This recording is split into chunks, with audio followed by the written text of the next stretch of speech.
to my channel. For everyone that will be seeing this video and for those that will be seeing this as a new video, I wanted to do something different and I wanted to talk about college football and my favorite team, the USC Trojans, with their very talented quarterback, Kedon Slovis. Please let me know what you guys think. I appreciate all feedback. I don't want to keep this intro longer than it needs to be, so let's get started. Similar situation, at least in terms of coaching, exists at USC. Now, they're still with Clay Helton right now, but SC has a new president. They've got a new athletic director. They just hired Mike Bohn from Cincinnati. And Clay Helton's record has diminished a little bit, coming off that loss against Oregon by 30-plus points.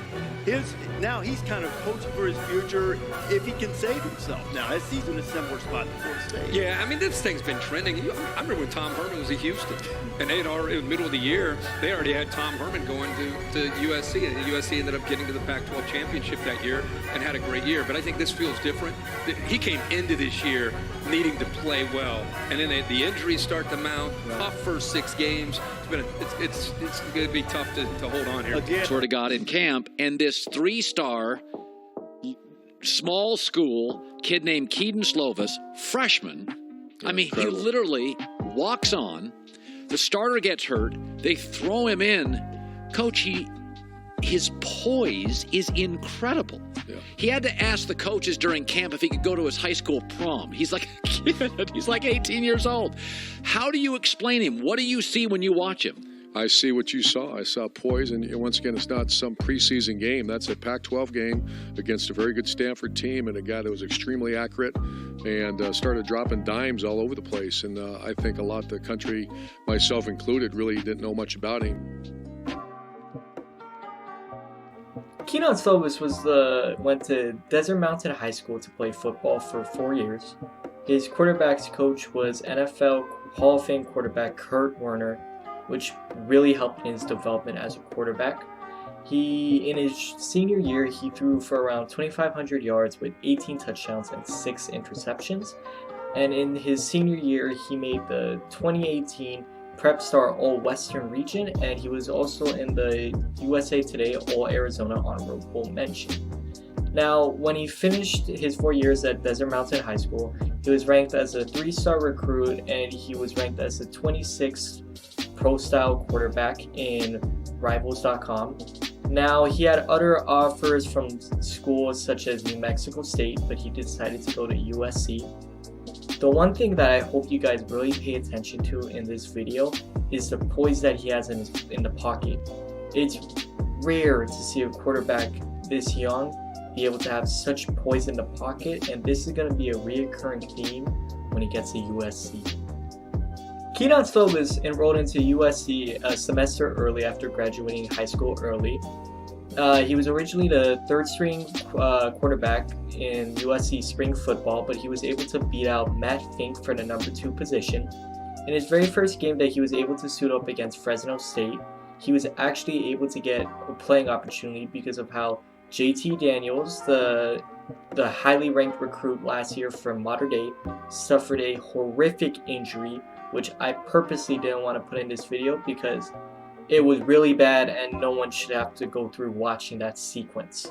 But in the very first game that he got an opportunity to play, it wasn't a very special game. I mean, Graham Harrell, the offensive coordinator for USC, went more running plays in his first game, but after his first game, he finished 6 for 8 with 57 yards and an interception. Not the best, but not the worst. But his game against Stanford, the very next game, is where he truly showed out. So against Stanford, USC and their fans were truly in a unique situation where they were really feeling like stalked / in a feeling of despair because Stanford always has been really good at football. They might not be elite, but they have been consistent at being very good in the Pac-12.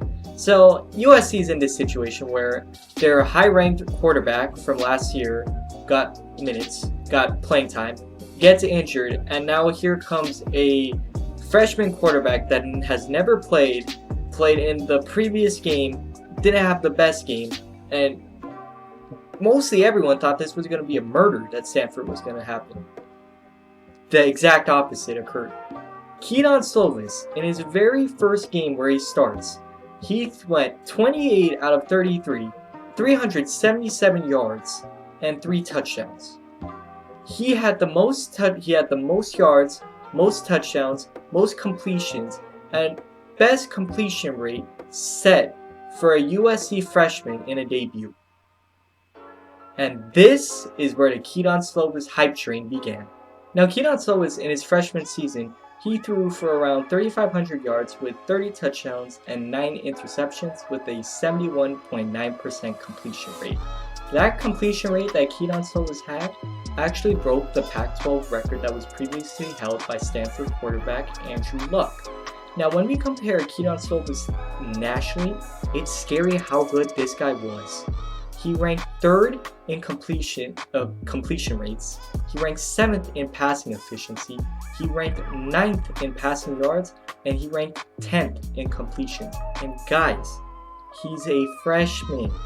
Most college quarterbacks don't play until their sophomore, junior, and sometimes even their senior season. And this guy did it as a freshman. The entire Pac-12 conference needs to be terrified of this guy. Now, another thing that stood out to me about Kedon Slovis was his tendency to show up in big games. Now, we already talked about Stanford, how everyone thought, even in the media, like Stanford was going to kill USC, and then Kedon Slovis just came out and threw for 377 yards like it's nothing. We talked about that. But we need to talk about now against Notre Dame. At Notre Dame, in a hostile environment, against a top 15 squad, against their rivals, USC started terribly. They only had 3 points at halftime. Most people could have easily given up in that situation, just went to look forward to the next game. But this wasn't Slovis. He gathered the troops. He nearly led a comeback. Even though the USC lost 27 to 30, Kedon Slovis went 24 for 35 with 255 yards. Now, people might say, oh yeah, that's not the best, that's not that good, but man, the fact that he didn't give up and he still played and he wanted to get a win at Notre Dame, that showed me a lot about him. Another game that was noticeable was against UCLA. During this time, already the Clay Helton getting fired talk was being noticed because this was the 2nd straight season where USC had a down year, and the whole season they were talking about Urban Meyer, and it just kept on getting hotter and hotter for Urban Meyer. Despite all the attention, all the conflict, all the tension that may have been going on in the USC football program through this time, Kedon Slovis basically ignored it. Against UCLA, their rival, he threw for 515 yards with a 78% completion rate. That's practically unheard of. Now, at the end of the season, Kedon Slovis won the Pac-12 Offensive Freshman of the Year, and he was also the AP Pac-12 Newcomer of the Year and honorable mention. Now, when we talk about Kedon Slovis, he's not perfect. There's elements to his game that he needs to improve. The first aspect that I feel like Kedon Slovis really needs to improve on for his sophomore season is, and this is something that he really can't control, it's that he just needs to stay healthy.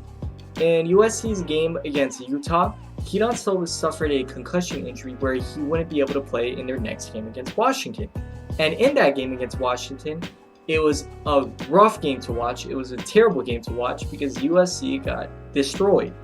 And then in USC's bowl game against Iowa, Kedon Slovis suffered an elbow injury. And that game as well was a terrible, horrible game to watch. And Kedon Slovis just recently recovered from that injury. Kedon Slovis is a special talent, but he needs to stay healthy to show that talent. The second aspect that I feel like Kedon Slovis needs to improve on for his sophomore season is that he holds on to the ball for too long. Now, the one thing that I really like about Kedon Slovis is that he doesn't do any dumb passes. Mostly, he doesn't try to do any passes into double or triple coverage. He doesn't do that.